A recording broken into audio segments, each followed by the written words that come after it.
Hola, buenas noches. ¿Cómo están? De vuelta por acá. Todos los amigos de YouTube, de Facebook, aprovechándonos que estos días estamos con mucho tiempo disponible.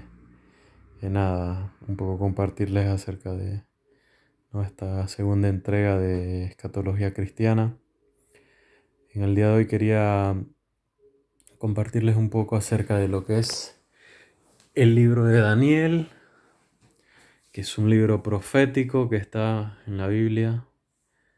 Eh, Es un libro que se escribió 600 años más o menos antes de que el Señor Jesucristo viniera a la tierra. Y bueno, hoy les quiero contar un poco acerca más específicamente, de la profecía de las 70 semanas, que está en el libro de Daniel, en el capítulo 9, versículo 24 al 27. Así les voy compartiendo, dice: 70 semanas están determinadas sobre tu pueblo y sobre tu santa ciudad para terminar la prevaricación y poner fin al pecado y expiar la iniquidad, para traer justicia perdurable y sellar la visión y la profecía, y ungir al santo de los santos. Sabe, pues, y entiende que desde la salida de la orden para restaurar y edificar a Jerusalén hasta el Mesías príncipe, habrá 7 semanas, y 72 semanas se volverá a edificar la plaza y el muro en tiempos angustiosos. Y después de las 62 semanas se quitará la vida al Mesías, mas no por sí, y el pueblo de un príncipe que ha de venir destruirá la ciudad y el santuario. Y su fin será con inundación, y hasta el fin de la guerra durarán las devastaciones. Y por otra semana confirmará el pacto con muchos. A la mitad de la semana hará cesar el sacrificio y la ofrenda.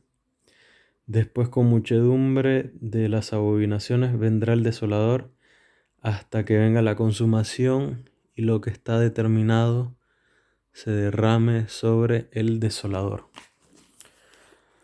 Bueno, esto es muy importante porque el libro de Daniel es un libro que básicamente, el tema central de este libro es todo lo que Dios no tiene determinado para la humanidad, ¿no?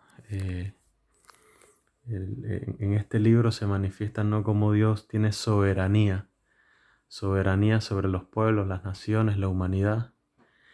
Y bueno, y básicamente con respecto al tema escatológico,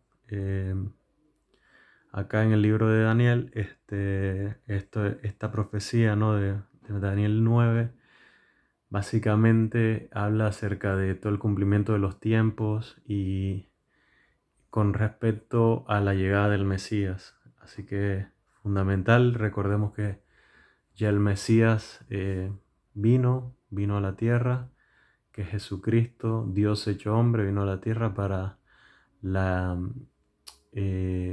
para la expiación, ¿no?, como Cordero de Dios, para la expiación del pecado. Así que bueno, un poco para comentarles, el libro Daniel, bueno, fue un profeta que estuvo en cautiverio. Fue uno de los primeros. Jerusalén cayó 2 veces en mano de Nabucodonosor, el conquistador babilonio. La primera vez, conquistó Jerusalén en el año 596. Y después estuvo en el 586, que fue la segunda caída de Jerusalén, en donde se destruyó por primera vez el templo. Así que bueno, la primera vez que conquista a Nabucodonosor a Jerusalén, toma a todos los príncipes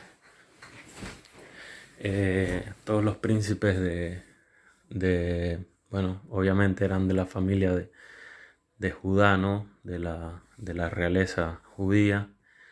Y se lleva a muchos jóvenes, muchos príncipes como prisioneros, los vuelven eunucos, o sea, sirvientes, ¿no? Del rey, en la casa del rey, ¿no? Nabucodonosor. Y bueno, Daniel fue uno de estos eunucos más virtuosos, ¿no?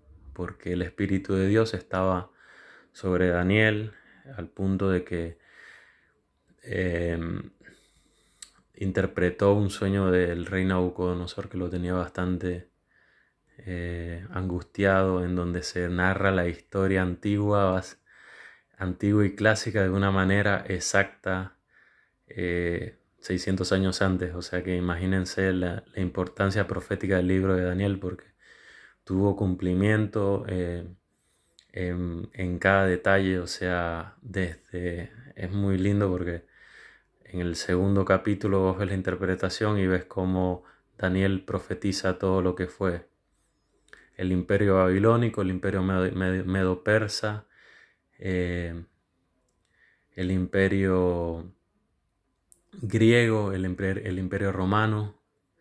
Así que es un libro que tiene un cumplimiento, ¿no? De las profecías de una manera muy, muy exacta. Si van después al capítulo 11, también está muy bueno. Es muy difícil de entender porque hay que tener mucha historia clásica, ¿no? Se nombran todo lo que fueron las guerras de los Ptolomeos con, con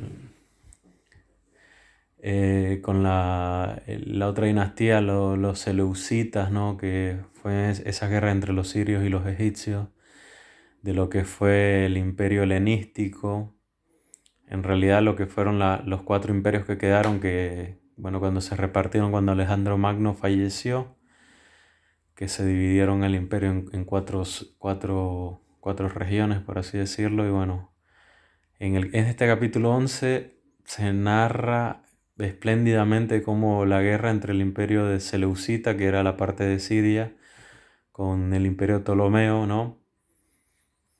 Se desempeñó en lo que fue Palestina, ¿no? Que fue esas guerras que hubieron, en donde bueno, a ver cómo les digo, porque hay muchos nombres, hay que tener mucho de historia. Eh, sí, básicamente, bueno, ahí se padeció mucho porque lo que fue Jerusalén, bueno, fue conquistada y fue lo que fue el templo, ¿no? El templo de Jerusalén, fue profanado. O sea, Antíoco Epífanes, no me salía el nombre, Antíoco Epífanes vino y sacrificó un cerdo en el templo judío, cosa que fue la abominación más grande que pudo haber, ¿no? Para los judíos. Igual también colocaron estatuas de Atenea y bueno, todos estos dioses de la mitología griega, ¿no? Así que para los judíos fue lo más aberrante que pudo haber en su historia. Creo que hasta más aberrante que lo que fue la persecución, ¿no? de los fascistas, ¿no? En la Segunda Guerra Mundial. Pero bueno, un poquito más entrando en la profecía, acá hay algo que está muy bueno que lo tomemos en cuenta. Dice, 70 semanas están determinadas sobre tu pueblo y sobre tu santa ciudad para terminar la prevaricación y poner fin al pecado. Acá hay algo muy importante, y es que todavía no se ha dado fin al pecado. Solo se expió el pecado, que fue la obra expiatoria de Jesucristo, ¿no? En la cruz del Calvario.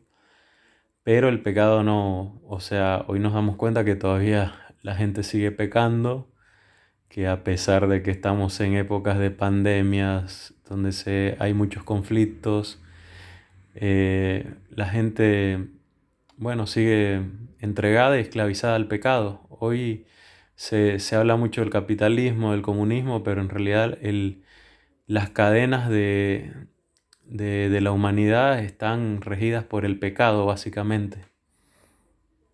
Así que bueno, esta parte del poner fin al pecado no se ha cumplido y expiar la iniquidad para traer justicia perdurable, cosa que tampoco no hay ningún sistema socioeconómico humano que pueda brindar justicia de manera falible. Entonces, básicamente, bueno, eso será instaurado cuando venga el reino de Dios, cuando venga Jesucristo por segunda vez a reinar sobre la tierra, que ahí sí vemos que habrá total justicia, habrá un sistema no socioeconómico perfecto y no como estos que actualmente en los cuales estamos siendo gobernados por hombres, ¿no? Así que bueno, y sellar la visión y la profecía y ungir al santo de los santos. Bueno, acá habla algo que sí tuvo cumplimiento, que tiene que ver con la ungir al santo, que fue cuando Jesucristo fue bautizado en el río Jordán por Juan el Bautista, recuerden, para cumplir toda justicia, como lo dicen los evangelios. Así que vamos viendo que hay cosas que están cumplidas y que no están cumplidas. ¿Por qué? Porque, bueno, hay algo que se llama proyección profética. La proyección profética es básicamente, eh, es como que la profecía tiene un cumplimiento histórico, ¿no? En ese momento de la historia, pero también tiene una proyección profética hacia el tiempo por venir, hacia los tiempos finales. Así que eso es lo que se le llama proyección profética. Podemos verlo cuando Jesús en Mateo 24 habla de que el templo será destruido.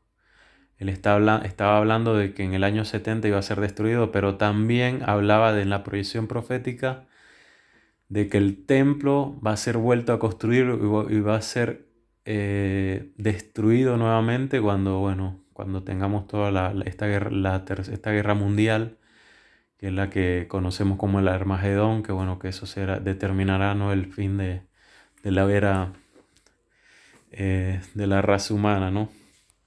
Pero bueno, seguimos acá en Daniel. Dice, sabe pues y entiende que desde la salida de la orden para restaurar y edificar a Jerusalén hasta el Mesías, príncipe, habrá 7 semanas, y 62 semanas se volverá a edificar la plaza y el muro en tiempos angustiosos. Bueno, esto es fundamental porque acá nos da una fecha exacta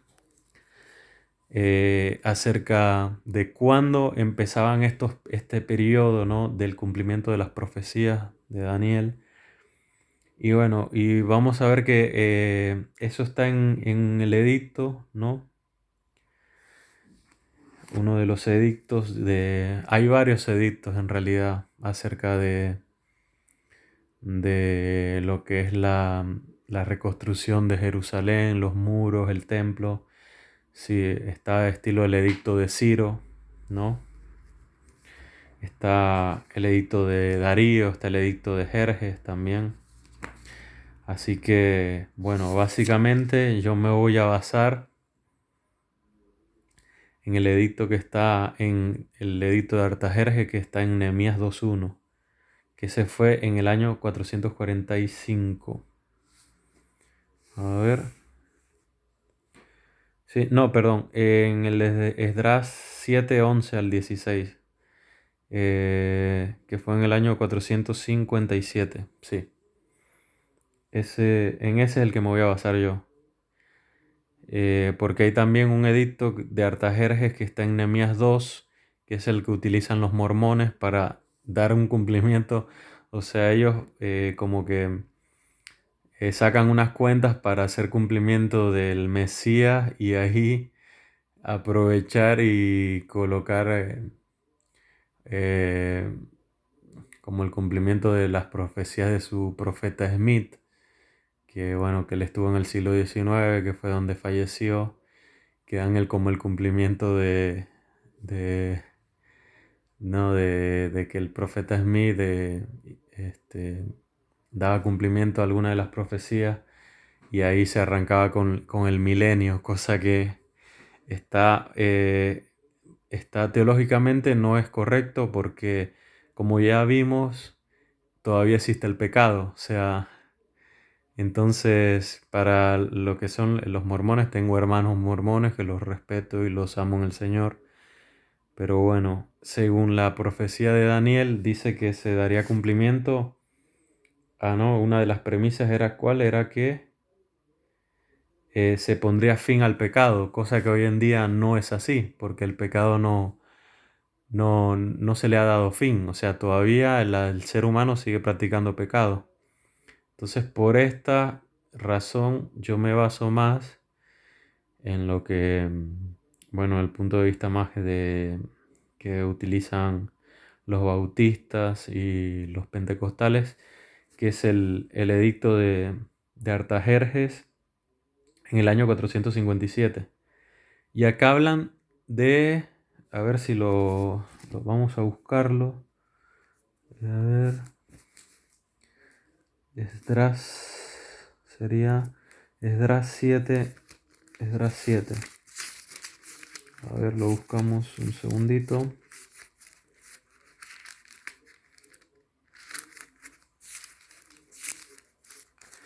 Esdras 7,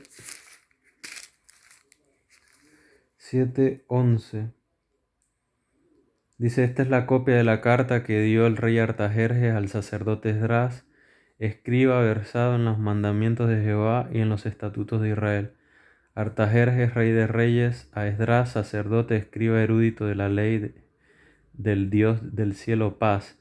Por mí es dada orden que todo aquel en mi reino del pueblo de Israel y de sus sacerdotes y levitas que quieran ir contigo a Jerusalén vaya, porque de parte del rey y de sus 7 consejeros eres enviado a visitar Judea y Jerusalén conforme a la ley de tu Dios que está en tu mano, y a llevar la plata y el oro que el rey y sus consejeros voluntariamente ofrecen al Dios de Israel, cuya morada está en Jerusalén.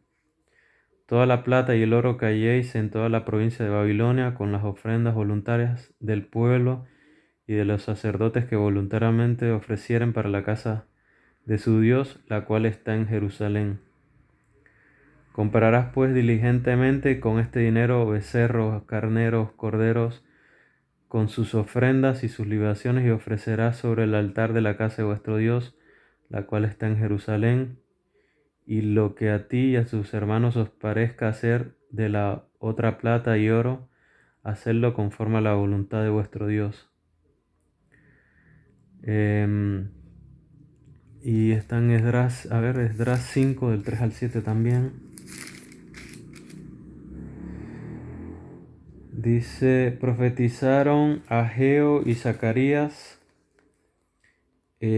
hijo de Ido, ambos profetas, a los judíos que estaban en Judá, en Jerusalén, en el nombre de Dios de Israel, quien estaba sobre ellos. Entonces se levantaron Zorobabel, hijo de Salatiel, y Yeshua, hijo de Josadac, y comenzaron a reedificar la casa de Dios que estaba en Jerusalén, y con ellos los profetas de Dios que les ayudaban. En aquel tiempo vino a ellos Tafnal, gobernador del otro lado del río, y Setar Bosnai y sus compañeros, y les dijeron así: ¿quién os ha dado la orden de edificar esta casa y levantar estos muros? Bueno, en fin. Acá básicamente estamos viendo el edicto de Artajerjes. Y acá la primera profecía dice que en 7 semanas se reconstruiría el templo. Básicamente, acá la semana lo que se hace es una transformación. Una semana obviamente son 7 días, ¿no? Una semana consta de 7 días. Pero en esta semana profética, una semana consta de 7 años. O sea que en vez de tener 7 días por semana, se tienen 7 años. Entonces en estos 7 años se reconstruyó el templo, ¿no? Que básicamente da por 7 por 7 son 49. Si haces la resta de 457 a.C., te da el año 406 a.C. que es donde empieza el tiempo del silencio, que fue donde Malaquías eh, dio sus últimas profecías y de ahí Dios no habló más al pueblo a través de ningún profeta, hasta la venida de Juan del Bautista, obviamente que es el transcurso de silencio que se le llama, el periodo de silencio, que fueron 400 años. Así que, bueno, básicamente entonces tenemos después entre el 406 hasta el 25 más o menos, 27 después de Cristo, transcurrieron 434 años que corresponden a 62 semanas, obviamente de 7 años serían 62 semanas por 42 dan 430 años, más los 49 años de la primera semana, de las primeras 7 semanas, darían 483 años. O sea que entre el edicto de Artajerjes hasta que se crucificó al Señor en la cruz, transcurrieron 483 años, que obviamente es hacer la cuenta 69 por 7, son 483. Y ¿cómo es? Y bueno, haría falta una semana para cumplir estas 70 semanas que la cual habla el profeta.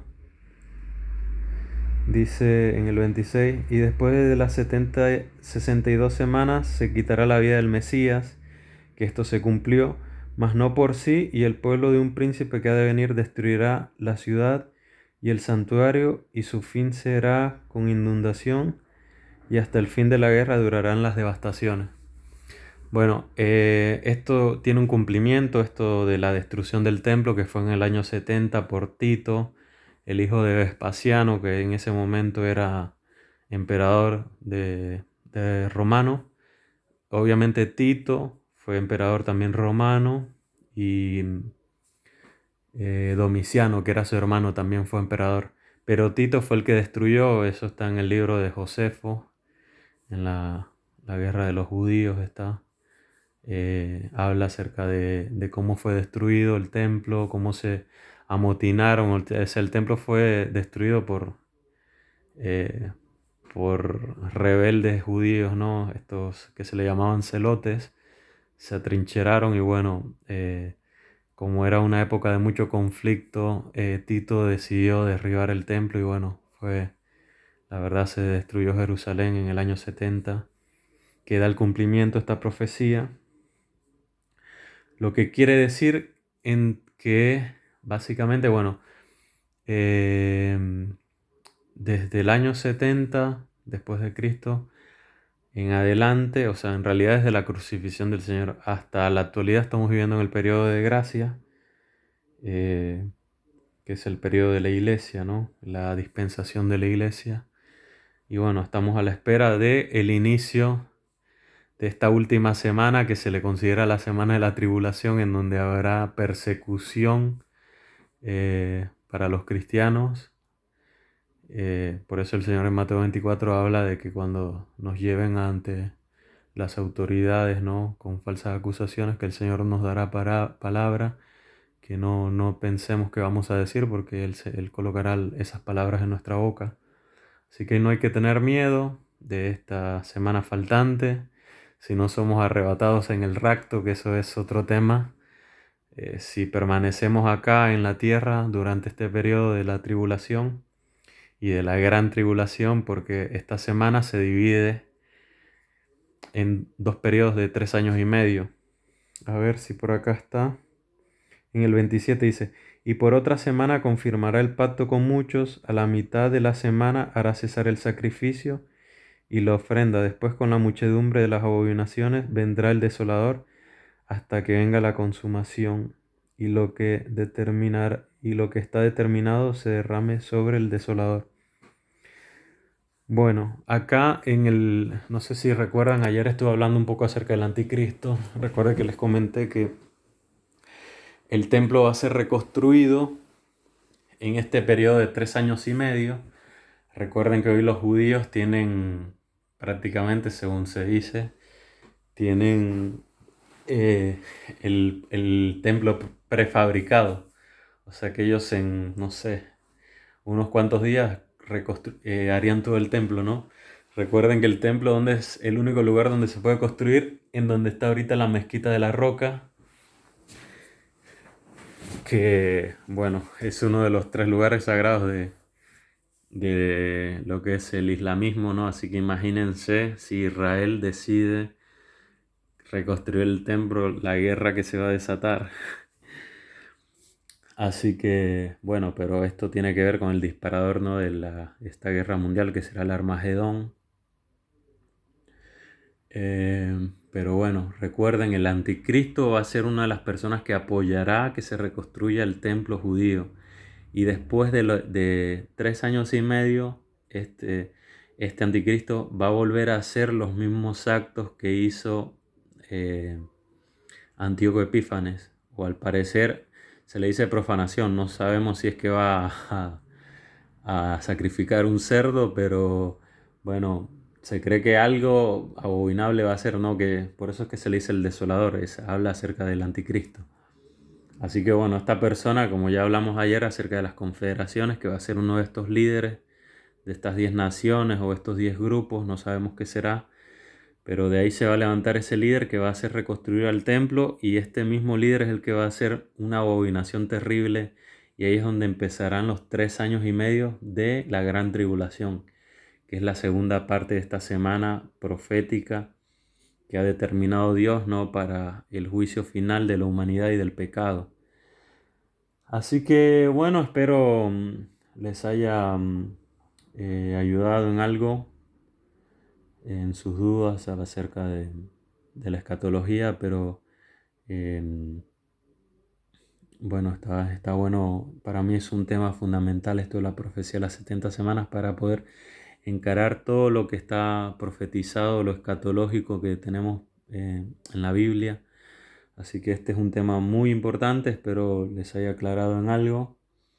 Hay muchas diferencias con recuerden lo que les decía acerca de cómo ven, cómo interpretan las profecías los mormones, porque ellos básicamente toman el edicto de Ciro y la cuenta les da que terminan las 69 semanas en el bautismo del Señor. Entonces ellos de ahí, de ese periodo, hasta los 3 años y medio es el sacrificio, dice, o sea que entonces tienen que entre lo que es el bautismo del Señor y el sacrificio del Señor pasaron 3 años y medio, y después de 3 años y medio más es la muerte de Esteban, que fue la persecución, ¿no? De los primeros cristianos. Así que por eso es un tema teológico que hay un error ahí, porque ellos prácticamente están diciendo que nosotros estamos viviendo en el milenio, que el milenio también es otro tema que vamos a hablar después,